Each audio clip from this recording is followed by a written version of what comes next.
5 Memphis police officers were charged on Thursday with second-degree murder for the death of Tyre Nichols, a 29-year-old black man, after a traffic stop that escalated into what the authorities have described as a display of staggering brutality.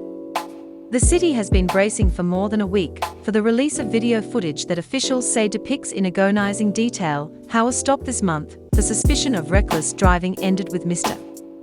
Nichols being hospitalized in critical condition on January 7 and dying 3 days later. Civic leaders and others in Memphis have raised concerns about the reaction the footage could provoke among residents who are already anguished and outraged about Mr. Nichols' death. A grand jury returned indictments on Thursday against the 5 officers: Tadarius Bean, Demetrius Haley, Emmett Martin III, Desmond Mills Jr. and Justin Smith, with charges that include kidnapping, official misconduct and official oppression, in addition to second-degree murder, prosecutors said. The officers, all of whom are black, were fired last week. The actions of all of them resulted in the death of Tyre Nichols, and they are all responsible, Stephen J. Mulroy, the district attorney for Memphis, told reporters on Thursday. Officials have sought to assuage residents, promising an aggressive pursuit of accountability. On Thursday, 16 days after Mr. Nichols died, they offered up the charges as evidence that they were following through. "We did work quickly to expedite this investigation," Mr. Mulroy said. The city is expected to release the video on Friday evening.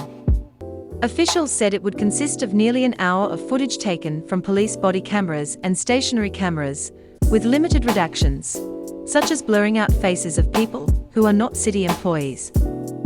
People will be able to see the entire incident from beginning to end, Mr. Mulroy said in an appearance on CNN. The officers were booked into the Shelby County Jail on Thursday, with bail amounts ranging between $250,000 and $350,000.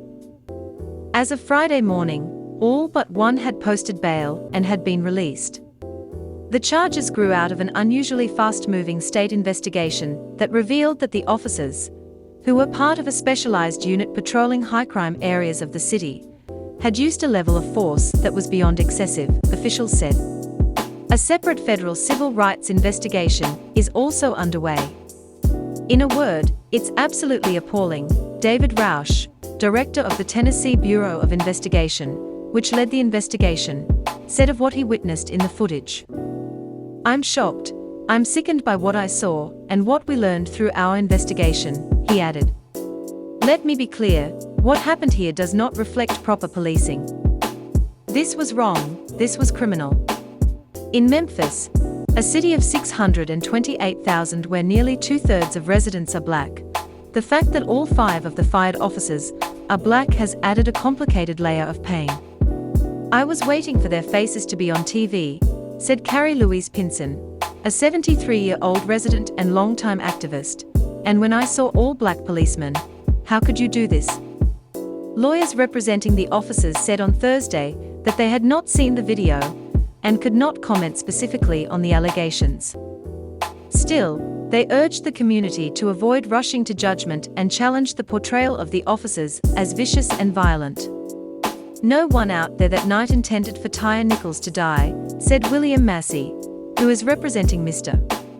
Martin. "At this point, we don't know what proof they have," he added.